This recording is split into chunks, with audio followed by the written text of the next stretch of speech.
যতগুলো সিটে ভোট হয়েছে বাংলায় এখন অবধি, তাতে হয়তো 18টা না হলেও বিজেপি অনেকটা এগিয়ে আছে।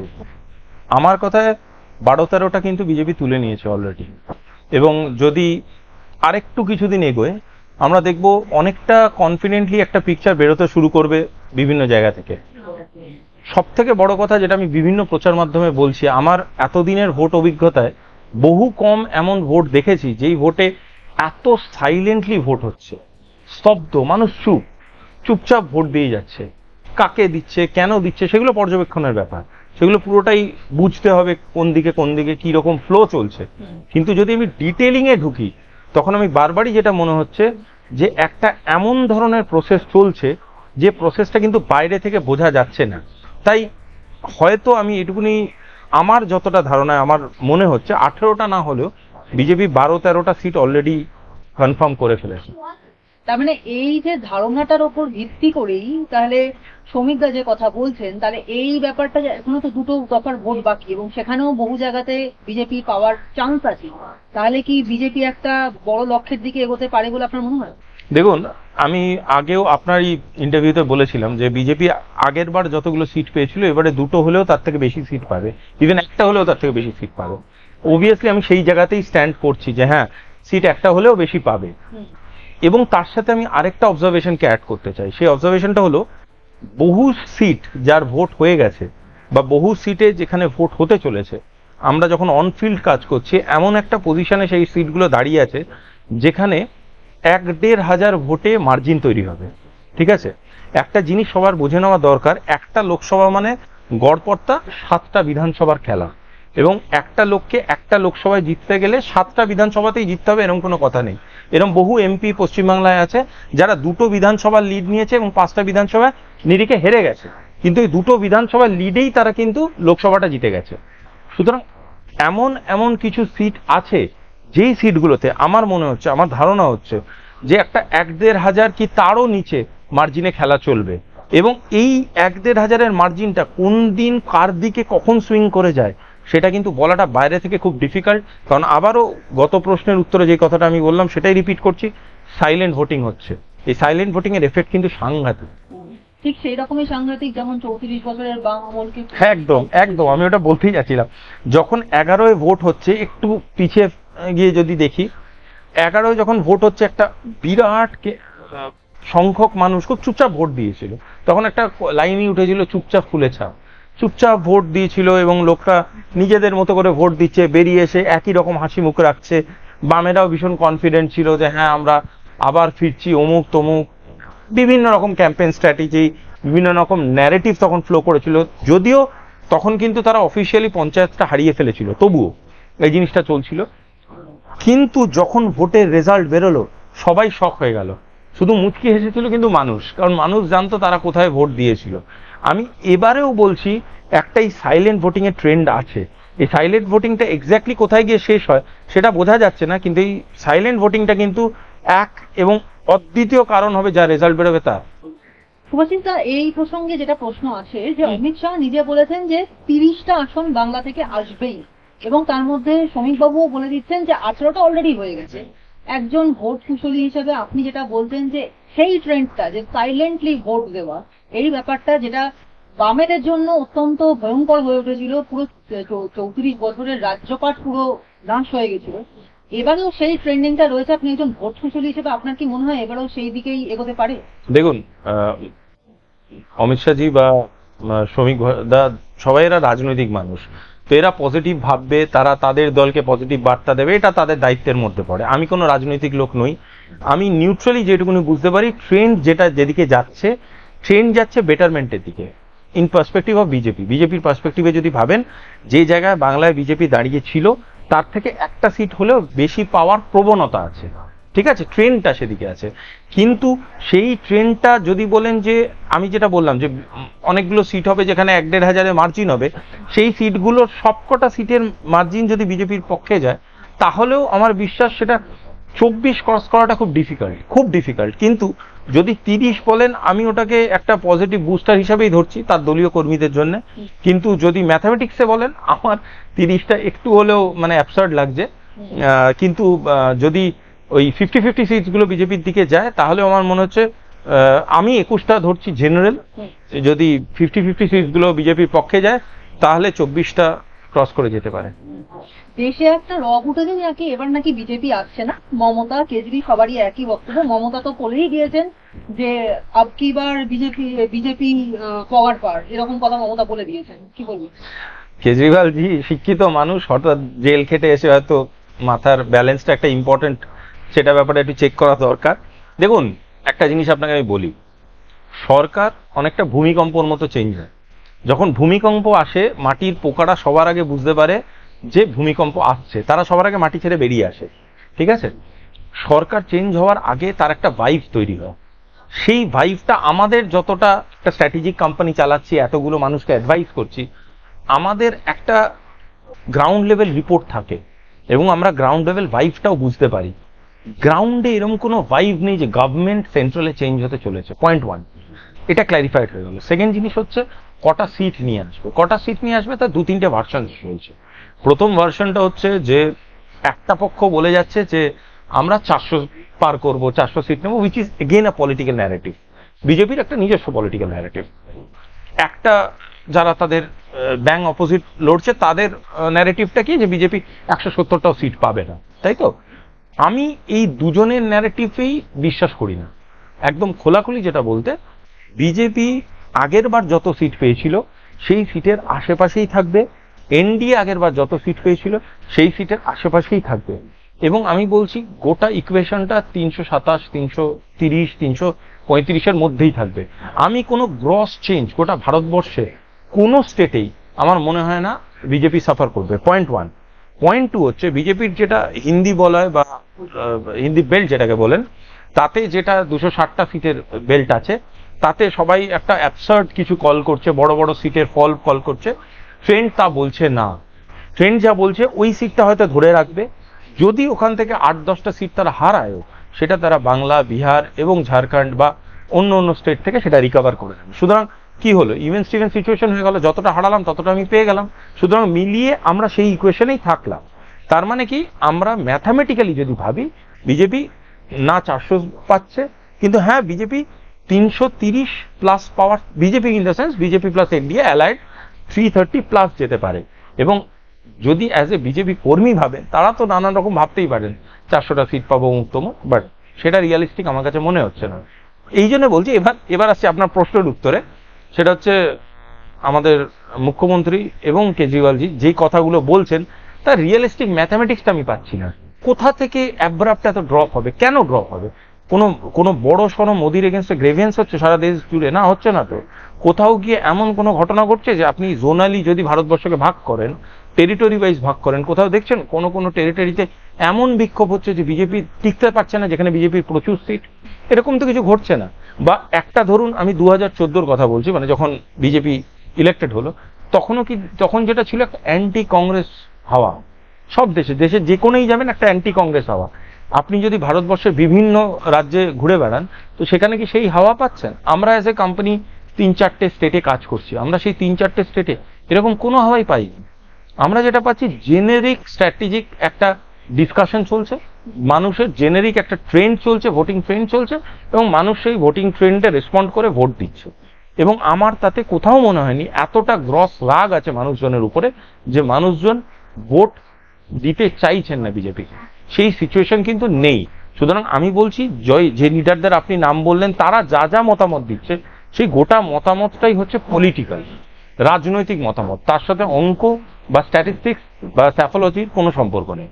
সুভাষিতা, আপনি যেটা বললেন যে গ্রাসরুট লেভেল থেকে যখন আপনারা সার্ভে করেন তখন আপনারা দেখতে পান যে সেখানে ভাইবটা কি, সরকার চেঞ্জ হতে পারে কিনা সেটা ভাইব বোঝা যায়। একদম। নাম্বার 2, আপনি আরেকটা খুব গুরুত্বপূর্ণ পয়েন্ট বললেন, সেটা হচ্ছে যে বিজেপি এমন কোনো কাজ করেছে কিনা বা এমন কোনো ঘটনা কোথাও ঘটিয়েছে কিনা যার ফলে সেই দলটাকে পুরোপুরি ওয়াশ আউট করে দেওয়ার মতো মানসিকতা তৈরি হচ্ছে কিনা। এই দুটো পয়েন্টের উপর আমি এমফাসাইজ করে একটা কোয়েশ্চেন করতে চাই, সেটা হচ্ছে যে আমাদের ওয়েস্ট বেঙ্গলে গ্রাসরুট লেভেলে এমন অনেক ঘটনা ঘটছে, প্রচুর দুর্নীতির ঘটনা সামনে আসছে। সেখানে দাঁড়িয়ে একজন পলিটিক্যাল স্ট্র্যাটেজিস্ট হিসেবে আপনার কি মনে হয় যে ওয়েস্ট বেঙ্গলের এই ভাইবটা কি? দেখুন, আমি দুটো পার্সপেক্টিভে জিনিসটাকে ভাবতে হবে। প্রথম পার্সপেক্টিভ হচ্ছে এটা লোকসভা ইলেকশন, এই ইলেকশনে মমতা ব্যানার্জির রাজনৈতিক সিটের ক্ষতি হতে পারে, রাজনৈতিক সিটের গেইন হতে পারে, কিন্তু মমতা ব্যানার্জি সরকার কিন্তু বাংলা থেকে পড়বে না। অপরন্তু অন্য দিক থেকে দেখতে গেলে এখান থেকে যতগুলো সিট পাবে সেটা কিউমুলেটিভ ভাবে ভারতবর্ষের সরকার গঠন করতে সহযোগিতা হবে, তাই তো? ভারতবর্ষের প্রধানমন্ত্রী নির্বাচনের যেটা একটা কি বলবো ন্যারেটিভ চালাচ্ছে বিজেপি, শুধু ভারতবর্ষের প্রধানমন্ত্রী নির্বাচনের ইলেকশনও এটা নয়, ভারতবর্ষের প্রধানমন্ত্রী নির্বাচন এবং ভারতবর্ষের বিরোধী পক্ষেরও নির্বাচন এটা। সুতরাং it is all about building a stable central government. তো যখন এই জিনিসটা তৈরি একটা প্রক্রিয়া চলছে, তখন কিন্তু মানুষ বিভিন্ন পার্সপেক্টিভে ভাবে সেটা নয়। মানুষ যখন লোকসভায় ভোট দিতে যায় তারা ইউনিডাইমেনশনাল মাইন্ডসেট নিয়ে ভোট দিতে যায়, এবং এই ইউনিডাইমেনশনাল মাইন্ডসেট হচ্ছে either I am with you or I am not with you.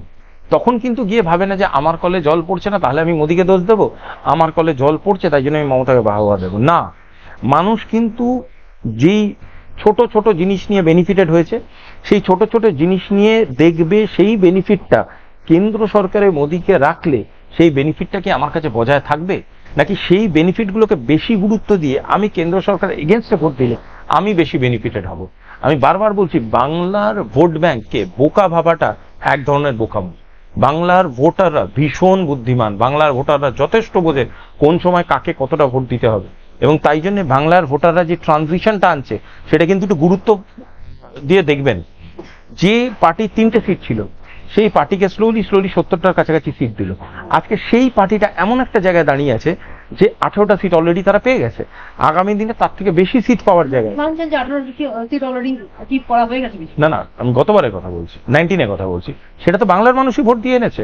তার মানে কি এই ট্রানজিশনটা কিন্তু খুব স্লোলি হচ্ছে, কিন্তু এই ট্রানজিশনটা কিন্তু ঘটছে, এবং এই ট্রানজিশনের দুটো ইনফারেন্স আপনাকে ড্র করতে হবে। এক, ভোট ব্যাংকে পার্সেন্টেজ অফ ভোট বিজেপির বাড়ছে এবং কনসিস্টেন্টলি বাড়ছে। ইভেন পঞ্চায়েতে এত রকমের গন্ডগোল ঝামেলা ভায়োলেন্স হবার পরে পঞ্চায়েতে কিন্তু বিজেপি সিট বেড়েছে, ভোট ব্যাংকে বিজেপির ভোট ব্যাংক বেড়েছে। তার মানে কি? তার মানে বাংলার মানুষ যে ভোট দিচ্ছে তার একটা ইন্ডিকেটিভ প্রমোশন আছে, একটা এগোচ্ছে, গ্রাফটা উঠছে।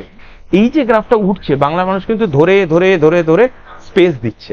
আজকে আপনাকে আমি আমার বাড়িতে আমন্ত্রণ জানালাম, আমার লিভিং রুমে বসতে দিলাম, 2 দিন বাদে আমি আপনাকে একটা খাবার দাবার অফার করছি, 3rd দিন আমি বলছি yes you are my family friend. Do you understand? মানে এই যে প্রোগ্রেশনটা এটা কিন্তু বাংলার মানুষ আস্তে আস্তে আস্তে আস্তে করছে।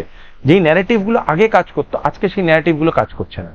তার মানে কি? তার মানে doors are opening in Bengal vote bank. এই যে দরজাগুলো খুলছে বেঙ্গল ভোট ব্যাংকে, এটা কিন্তু ভীষণ ভীষণ ইন্ডিকেটিভ। কিন্তু গ্রাসরুট লেভেলে যখন আমরা সার্ভে করেছি বা কথা বলেছি, আপনি যেটা এক্ষুনি বললেন যে তাকে কতটা ভোট দেবো, ছোট ছোট বিষয়গুলোর উপর মানুষ মানে লক্ষ্য রাখবে, মাইন্ডসেট হবে, একটা মাইন্ডসেট হবে যে আমি মোদিকে দেবো, আমি মমতা ব্যানার্জিকে দেবো। এন্ড ডাইরেক্ট বেনিফিশিয়ারি গুলো যেমন লক্ষ্মীর ভান্ডার অমুক তমুক যেগুলো ডাইরেক্ট বেনিফিশিয়ারি। এই পয়েন্টেই আসছিলাম যে যেটা আমরা দেখতে পাচ্ছি যে রাজ্য সরকার কিন্তু কেন্দ্র সরকারের বিভিন্ন প্রকল্পকে সেভাবে চালু হতে দিচ্ছে না। নাম্বার 2 ইজ কেন্দ্র সরকারের থেকে যে সমস্ত প্রকল্পের টাকা আসছে সেখানে রাজ্যের স্টিকার লাগিয়ে সেগুলোকে রাজ্য সরকারের বলে জানানো হচ্ছে। নাম্বার 3, লক্ষ্মীর ভান্ডার যে প্রকল্পকে, যেটা লাডলি বাহিনী বলে দেশের অন্যান্য জায়গাতে চলে, তার বেনিফিট অনেক কম, অন্যান্য জায়গার থেকে ওয়েস্ট বেঙ্গলের বেনিফিট অনেক কম। সেই বেনিফিটটা 500 থেকে বাড়িয়ে 1000 করে দেওয়া হয়েছে, যেটা সাধারণ মানুষ যারা 500 পাচ্ছে তাদের জন্য 1000টা একটু বেশি, এবং তারা কিন্তু বেনিফিট একটু হলেও হচ্ছেন। তো এই 3টে পয়েন্টের উপর ডিপেন্ড করে আপনার কি মনে হয়? দেখুন আমি আপনাকে বলছি, বেনিফিটের বিভিন্ন স্তর আছে, ঠিক আছে, there is lot of stages of benefit, ঠিক আছে। একটা মানুষ আরবান সেকশনে যেভাবে ভাবে ভোট দেওয়ার আগে, একটা মানুষ রুরাল সেকশনে সেভাবে ভাবে না, একটা মানুষ সেমি রুরাল সেকশনে সেভাবে ভাবে না, বা সেমি আরবান সেকশন বা টাউনশিপ সেকশন বলে তারা সেভাবে ভাবে না। গ্রামের মানুষের ভোট দেওয়ার আগে যে চেতনাগুলো কাজ করে, বা গ্রামের মানুষের ভোট দেওয়ার আগে যেরকম তারা ভাবনা চিন্তা করে, শহরের মানুষ কিন্তু সেভাবে ভাবনা চিন্তা করে ভোট দেয় না। ওকে, সো এর বিভিন্ন রকম স্তর আছে। তো এই প্রতিটা স্তর আমাদেরকে গুরুত্ব দিতে হবে। আজকে আমি বলছি লক্ষ্মীর ভান্ডারে, ধরুন আমি তর্কের খাতিরে বলছি 500 টাকাটা, আমি 1000 টাকা 1200 টাকা তো এখনো দেওয়া হয়নি, আমি 500 টাকাই ধরছি। 500 টাকাটা আমার আপনার কাছে একটা কফির বিল হতে পারে, ফর ইনস্টান্স কফির বিল হতে পারে, বাট গ্রামের প্রত্যন্ত গ্রামের একজন মহিলা যে সারা দিন ধরে কাজ করছেন তার কাছে কিন্তু এই 500 টাকাটা ভেরি ইম্পর্টেন্ট। এবং আমি যখন একদম মানে আরবান সেকশনে কাজ করেছি তখনও দেখেছি, আবার একদম রুরাল সেকশনে গিয়ে যখন আমি দেখেছি যে 500 টাকার গুরুত্বটা। আরবান সেকশনে যদিও 500 টাকার ব্যাপারে প্রচুর ক্রিটিসিজম আছে এই আমার আপনার মতো শহুরে মানুষদের কাছে, কিন্তু যখন আমি নিচের দিকে যাচ্ছি, ট্রাইবাল বেল্টে যাচ্ছি, যখন আমি আরো নিচে যাচ্ছি, মানে একদম যেখানে মানে খুব খারাপ অবস্থা, সেখানেও 500 টাকার গুরুত্বটা কিন্তু খুব বেশি। কিন্তু এখানে একটা মজার বিষয় আছে, ধরুন ইনফ্রাস্ট্রাকচারাল সাপোর্ট যেটা গভর্নমেন্টের ভীষণ দায়িত্ব, সেটা আপনি স্টেটে থাকুন, সেন্ট্রালে থাকুন, যেখানে থাকুন, সেই ইনফ্রাস্ট্রাকচারটা তারা পাচ্ছে না, অথচ তারা 500 টাকা পেয়ে আনন্দ। এই ডিফারেন্সটা বোঝাবার দায়িত্ব কিন্তু যে অপোজিশনে লড়ছে সেই পার্টিটার। কথার মানে বুঝবেন, আপনার বসার জন্য চেয়ার নেই, অথচ আপনার হাতে আমি কফি তুলে দিচ্ছি, সেটা কিন্তু কোনো বুদ্ধিমানের কাজ হচ্ছে না। সুতরাং এই মানুষরা যারা দিন আনি দিন খায় মানুষ, যাদের বাড়িতে ইলেকট্রিসিটি পৌঁছায়নি, তাদেরকে কোনোভাবে আমি যদি 500 টাকা কোনোভাবে পৌঁছে দিয়ে ভোটটাকে আমি অ্যাসিওর করতে পারি, তখন সেই মানুষদেরকে বোঝানোর দায়িত্ব যে which is important to them, কোনটা তাদের নেওয়া উচিত আর কোনটা তাদের রিফিউজ করা উচিত, এই দায়িত্বটা কিন্তু পড়ে যায় সেই পার্টিগুলোর উপরে যারা এই পলিটিক্যাল পার্টিটাকে চ্যালেঞ্জ করছে, কন্টেস্ট করছে। মানে বিজেপি বলুন, সিপিএম বলুন, আইএসএফ বলুন, যারা এই বিরোধী পক্ষে আছে, কংগ্রেস বলুন, তাদের সবার দায়িত্ব পড়ে যায়। সুতরাং সেক্ষেত্রে এই জন্য লক্ষ্মীর ভান্ডারটা বিভিন্ন আরবান বেল্টের থেকে বিভিন্ন রুরাল বেল্টে খুব ইম্পর্টেন্ট একটা মানে বার্তা নিয়ে যাচ্ছে এবং খুব ইম্পর্টেন্ট ডিফারেন্সও নিয়ে আসছে। আর আরেকটা কথা আমি অ্যাড করতে চাই, যদিও এটা আপনার প্রশ্ন ছিল না, সেটা হচ্ছে একটু গভীরভাবে রিসার্চ করে দেখবেন এই যে টাকাটা, এই যে লক্ষ্মীর ভান্ডারের টাকাটা কোন সময়টা এদের অ্যাকাউন্টে ঢোকে। যদি একটু বুদ্ধি খাটিয়ে সেটা একটু খোঁজ খবর করে দেখেন, দেখবেন যেদিনকে কাস্টিং তার আশেপাশের কোনো ডেটে ঘটছে। মানে ধরুন 5 তারিখ ভোট, 2 তারিখে তাদের অ্যাকাউন্টে ঢুকছে, 1 তারিখে তাদের অ্যাকাউন্ট। এটার কারণটা হচ্ছে ওই সেম মাইন্ডসেট, যে পয়সাটা ঢুকলো, আমি ভোটটাকে কনফার্ম করে নিলাম, এবার তারা কাস্টিংটা করতে যাচ্ছে। তাহলে কনফার্মেশনের এগেন্স্টে যখন কাস্টিংটা হচ্ছে, তাহলে অধিকাংশ ভোটই মানে যারা চাইছে করাতে তাদের দিকেই ফ্লোটা থাকছে। মমতা বলছেন যে উত্তরপ্রদেশে অখিলেশরা ভালো লড়াই করছে, ওখানে বিজেপি প্রচুর আসন পাবে না, বিহারে হাফও পাবে না, রাজস্থানে প্রথম ভোটেই কুপোকা, মধ্যপ্রদেশে হাফ পাবে না, তামিলনাড়ুতে 0, কেরালায়, কর্ণাটক, তেলেঙ্গানাতে এবার বিজেপির ফল খারাপ হবে, হাফ সিটও পাবে। তাহলে কি উনি প্রধানমন্ত্রী হওয়ার জন্য অগ্রিম কনগ্রাচুলেশন এখনই জানিয়ে দিই নাকি? মানে আপনারা যদি বলেন আই ক্যান ডু দ্যাট। দেখুন, আমি বরাবরই একটা কথা বলে এসেছি, বহু প্রচার মাধ্যমে বলেছি, মমতা ব্যানার্জি থেকে বড় বিরোধী নেত্রী কোনো রাজনৈতিক দলে ভারতবর্ষে নেই। উনি জানেন বিরোধী রাজনীতিটা কি, ঠিক আছে? এটাকে ডিস্ট্রাকটিভ পলিটিক্স বলতে পারেন, এটা ক্রিটিক্যাল পলিটিক্স বলতে পারেন, এটা সবসময় এমন একটা পলিটিক্স যেটা নেগেটিভিটিকেই ইরিগেট করবে বলতে পারেন, বাট এটা উনি করে এসছেন এবং এটা উনি ফলো কিন্তু পেয়েছেন, ঠিক আছে? সুতরাং ওনাকে দোষ দিয়েও লাভ নেই। উনি যে ম্যাথামেটিক্সটা বলছেন, আজকের ডেটে আপনি একদম প্রত্যন্ত গ্রামের লোক, ধরুন যে আমি বলছি যার স্মার্টফোনের অ্যাক্সেস নেই, এরকম বাংলায় প্রচুর মানুষ আছে যারা একদম প্রত্যন্ত গ্রামে থাকে, সেই মানুষটা গিয়ে যখন ভোট দিতে যাচ্ছে, সেই মানুষটা কিন্তু মমতা ব্যানার্জি টিভিতে টেলিকাস্ট হওয়া এই স্টেটমেন্টটাকে ধরে উনি কিন্তু ম্যাথামেটিক্স করতে যাবেন না, উনি আপনার মতো সাইকোলজি বোঝেন না। উনি মনে করছেন তাহলে তো মোদি পড়েই যাচ্ছে, তাহলে তো দিদি প্রধানমন্ত্রী, তাহলে গিয়ে আমি ভোটটা কোথায় দিই। এই মাইন্ডসেটটাকে অ্যাক্সেস করার জন্য এটা উনার স্ট্র্যাটেজি, ঠিক আছে? আমি একদম খোলাখুলি বলছি, এটা উনার স্ট্র্যাটেজি। দেখবেন অনেকগুলো সিটে ভোট হয়ে গেছে, হ্যাঁ, অনেক বড় বড় সিট বিজেপির, যেগুলোকে অলরেডি অ্যানাউন্সই করে দিয়েছে যে সেখানে তৃণমূল জিতছে এবং বিজয় মিছিলও বেরিয়ে গেছে। এগুলো আর কিছু না, এগুলো এর পরের সিটগুলোতে যে ভোটগুলো আছে তাতে একটা বার্তা পৌঁছানো যে তোরা ভাই লড়াইটা লড়, এখানে যা হয়েছে আমরা জিতছি। মানে কি, বিরোধীদের মনোবল ভেঙে দেওয়ার একটা স্ট্র্যাটেজি। এবার আমার পয়েন্টটা হচ্ছে, পলিটিক্স বা election is not a NGO job. মানে আমি মানব কল্যাণের জন্য পলিটিক্স করছি বা আমি মানব কল্যাণের জন্য পলিটিক্যাল স্ট্র্যাটেজি করছি, এটা শুনতে খুব ভালো লাগে, বাট এটা রিয়ালিটি নয়। এবার আমার পয়েন্টটা হচ্ছে, যখন আমি একটা রিসার্চ লেভেল সাবজেক্ট নিয়ে কাজ করছি, তখন আমার প্রথম দায়িত্ব দাঁড়ায় যে রণকৌশল বানানো। I will make the strategy of this war, that is my duty.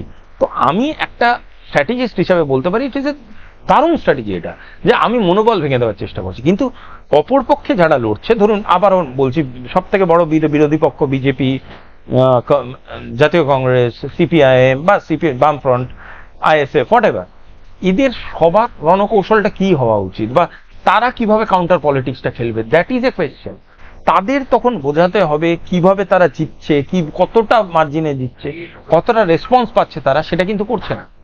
সেটা কিন্তু বিজেপি কিছুটা হলেও করছে, বাকি দলগুলো সেই জিনিসটা আমি দেখছি না। কারণ বাকি দলগুলো যে কনফাইনমেন্টের একটা ডেটা বেরোচ্ছে ওটাকে কিন্তু অ্যাকসেপ্ট করে নিচ্ছে। কিছু দল ভাবছে যে হ্যাঁ আমরা একটা সিট পেয়ে গেলেই যথেষ্ট, কিছু দল ভাবছে আমরা যদি বাই চান্স দুটো সিট পেয়ে যাই তাহলেই দুর্দান্ত ফল হয়ে গেল বাংলায়। এই যে কনফাইনমেন্টটাকে আমি অ্যাকসেপ্ট করে নিচ্ছি, তার মানে আমি শুধু অ্যাকসেপ্ট করছি না, আমি বাকি সুইটগুলোতে আমার যে ভোট ব্যাংকটা গেছে তাকেও বুঝিয়ে দিচ্ছি ভাই তোরা ভোট দিলে ভালো, না দিলেও ঠিক আছে, I have rich my goal, this is wrong. এটাকে আমি সমর্থন করি। বিজেপি যদি বাই চান্স 272টা সিট না পায়, না জিততে পারে, তাহলে সেক্ষেত্রে কি পরিস্থিতি আসবে? সেক্ষেত্রে এরকমও পরিস্থিতি আসতে পারে, একটু মানে এটাকে একটা উইদিন কোটস আমি বলে দিচ্ছি, যে বিজেপির চরম বিরোধী কোনো দলও বিজেপিকে সমর্থন করে সরকার করতে দেবে, করাবে। You are a very intelligent woman, you can understand আমি কি বোঝাতে চাইছি। কিন্তু এরকম কিছু ঘটবে না, এটাও আমি বলে দিলাম, এরকম কিছু ঘটবে না। বিজেপি একাই 290+ পাবে এবং এনডিএর বাকি অ্যালায়েন্সদের নিয়ে 330-এর আশেপাশে করে আরামসে সরকার করবে। তখন আরেকটা সিনারিও ঘটতে পারে, যেটা আমি এর সাথে অ্যাড করছি, বিজেপির কোনো ভীষণ বিরোধী একটি দল সে বিজেপিকে বলতে পারে যে ঠিক আছে আমি বিজেপির কিছু কিছু জায়গাকে সমর্থন করি না, কিন্তু আমি এনডিএর বহু জায়গাকে সমর্থন করি, তাই আমি এনডিএকে বাইরে থেকে সমর্থন করব এবং চাইবো ভারতের সরকার যেন আরো ভালো করে জাতীয় স্বার্থে কাজ করে। বিজেপি 400 সিট পাওয়ার ক্ষেত্রে অমিত শাহজি বলেছেন যে দক্ষিণ ভারত এবং বাংলার একাধিক রাজ্য, মানে দক্ষিণ ভারত সহ বাংলা এবং অন্যান্য একাধিক রাজ্য যেগুলো এতদিন পর্যন্ত বিজেপি খুব একটা সাপোর্ট করেনি, তারাও হেল্প করবে, যেটা আপনি একটু আগে বললেন। অ্যাবসলিউট। আপনি তাহলে এই বিষয়টা নিয়ে কি সাপোর্ট করে? অ্যাবসলিউট। এই সাপোর্টটা আসবে কিভাবে? দেখুন আমি আপনাকে বলি, এই সাপোর্টটা দুভাবে আসবে, একটা হচ্ছে ডাইরেক্টলি, আরেকটা হচ্ছে অ্যালাইড ওয়েতে। মানে এনডিএটা আস্তে আস্তে যত দেখবেন ভোটের ডাইনামিক্সটা বিজেপির দিকে শিফট করবে, মানে এখনো তো মিডিয়া কেন্দ্রিক আছে, মানে মিডিয়ার একটা স্তর বলছে বিজেপি সরকার করতে পারবে না, বিরোধীর একটা স্তর বলছে পারবে না, এই নেগেটিভ ভাইবটা তো আছে। 4 তারিখের পরে যতটা 4 তারিখ ক্রস করবে, মানে বা 4 তারিখের কাছাকাছি আসতে থাকবে, তত কিন্তু পরিষ্কার হয়ে যাবে, মানে পলিটিক্যাল লোকেদের কাছে পলিটিক্যাল ডাইনামিক্সটা পরিষ্কার হয়ে যাবে। যখনই পরিষ্কার হয়ে যাবে আমার বিশ্বাস এনডিএ স্ট্রাকচার চেঞ্জ হবে। এনডিএ আজকে যতগুলো দল আছে তার মধ্যে আরো কিছু দল এসে অ্যাড হবে, ছোট বড় কিছু দল আছে যারা বাইরে থেকে সমর্থন করতে রাজি হয়ে যাবে, এরকম অনেক ডাইনামিক্স চেঞ্জ হবে। তাই obviously এনডিএর contribution in making the next government will be very big, মানে এনডিএ মানে বিজেপি প্লাস যা অ্যালায়েন্স, আমি তাদের কথা বলছি, will be very big. But তারা ডিসাইসিভ ফ্যাক্টর হবে না, বিজেপি নিজেই 272+ পেয়ে যাবে, কিন্তু তাদের যে অ্যালায়েন্সের যে স্ট্রেংথটা আছে সেটা আরো স্ট্রঙ্গার হয়ে যেতে পারে। তার একটা বড় কারণ হচ্ছে যদি তারা দেখে যে ইউনিডাইমেনশনাল শিফট হচ্ছে, মানে পুরো যে ডাইনামিক্স অফ ইন্ডিয়ান পলিটিক্স পুরোটাই রাইটে শিফট হচ্ছে, মানে বিজেপির দিকে শিফট হচ্ছে, তখন কিন্তু তারা ছোট ছোট দল হিসাবে আর নিজের রাজ্যে কেন্দ্রীভূত থাকবে না, তখন তারা এনডিএর অংশ হতে চাইবে। এবং তাদের কাছে ধরুন কারো কাছে একটা এমপি আছে, কারো কাছে 2টো এমপি আছে, ইভেন কারো কাছে এরকম হতে পারে 16-17টা এমপি আছে, তারাও চেষ্টা করবে কোনো না কোনো ভাবে যে বিজেপির যে স্ট্রাকচারটা আছে তাকে সমর্থন জানিয়ে ইন্ডিয়ান পলিটিক্সে রেলেভেন্ট থাকতে, আমি ওয়ার্ডটা ভালো করে মাথায় রাখবেন, রেলেভেন্ট থাকতে, নাহলে কিন্তু রেলেভেন্স হারাবে বহু দল, এটাকে চাইবে না। সুতরাং আমি অমিত শাহজির কথাটাকে সাপোর্ট করি। শুভজিৎ, একটা শেষ প্রশ্ন করছি যে আপনি একজন পলিটিক্যাল স্ট্র্যাটেজিস্ট হিসেবে আপনি এতগুলো বিষয়কে, মানে খুব গ্রাসরুট লেভেলে বিভিন্ন বিষয়কে, পাবলিক সেন্টিমেন্টকে আপনি জাজ করেন এবং তারপরে সেই হিসেব ধরে কার পক্ষে কতটা বেশি জেতা সম্ভব তার একটা হিসাব আপনি তৈরি করেন, মানে পুরোটাই একটা অঙ্কের ব্যাপার। সেখানে দাঁড়িয়ে রামকৃষ্ণ মিশন, ভারত সেবাশ্রম সংঘ, এগুলো অত্যন্ত মানুষের একটা টাচি থিং, মানে মানুষের ইমোশনের জায়গা এটা। সেখানে দাঁড়িয়ে এই সব সংঘগুলোর সন্ন্যাসীদেরকে সরাসরি মমতা বন্দ্যোপাধ্যায় দাগিয়ে দিলেন তারা নাকি বিজেপির সঙ্গে যুক্ত, বিজেপির দিল্লির অফিস থেকে নাকি সেখানে নির্দেশ আছে, মানে অ্যাজ ইফ ওই জায়গাগুলো সমস্ত বিজেপির পার্টি অফিস। এই বিষয়টার সঙ্গে মমতা বন্দ্যোপাধ্যায়ের ভোট ব্যাংকিং এ কিভাবে প্রভাব পড়তে পারে? দেখুন আমি দুটো স্টেটমেন্ট করব, দুটো মানে কোটেশন করব। প্রথম কোটেশন হচ্ছে স্বামী বিবেকানন্দ জীবনে কোনোদিন ঔদ্ধত্য দেখাননি, তবে তার সারা জীবনে একটা স্টেটমেন্ট করেছিলেন যেটা আপনারা খুঁজলেই পাবেন, সেটা হচ্ছে বিবেকানন্দ কি করে গেল সেটা বুঝতে আরেকটা বিবেকানন্দকে জন্ম নিতে হবে। সুতরাং আরেকটা বিবেকানন্দ আসেনি, তখন বাকিরা কি করে বলছেন আসেনি? অলরেডি তো আমি সেটাই আর একটা বিবেকানন্দ যখন আসেনি, যখন সেলফ প্রোক্লেম বিবেকানন্দরা স্বামী বিবেকানন্দ সৃষ্টি করা অর্গানাইজেশনের উপরে আঙুল তুলছেন, তখন তাদের আরেকটু রামকৃষ্ণ মিশনকে বুঝতে হবে। রামকৃষ্ণ মিশন সম্বন্ধে অনেকে অনেক ডেটা দিতে পারে, আমি আরেকটা ডেটা রামকৃষ্ণ মিশন সম্বন্ধে অ্যাড করছি। সেটা হচ্ছে ভারতীয় দূতাবাস বহু জায়গায় প্রেজেন্স নেই, সেখানে রামকৃষ্ণ মিশনের বিভিন্ন আকারে প্রেজেন্স আছে, even as বেদান্তিক society also presence আছে। সুতরাং রামকৃষ্ণ মিশন শুধুমাত্র একটি সামাজিক বা একটি ধর্মীয় বা একটি স্পিরিচুয়াল প্রতিষ্ঠান নয়। অ্যাপার্ট ফ্রম দ্যাট, রামকৃষ্ণ মিশনের অনেক রকম জাতীয় এবং আন্তর্জাতীয় নীতি বা ফরেন পলিসি যেটাকে আমি বলি, বা ন্যাশনাল পলিসির সাথে রামকৃষ্ণ মিশনের কিন্তু যথেষ্ট যোগ আছে। রামকৃষ্ণ মিশনের বহু এমন কাজ আছে যেই কাজগুলো কিন্তু ভারতের এডুকেশন সিস্টেমকে ডাইরেক্টলি বেনিফিট করে, নট দ্যাট ভারতের আধুনিক বিজ্ঞানকে ডাইরেক্টলি বেনিফিট করে, এটা অনেকেই জানেন না।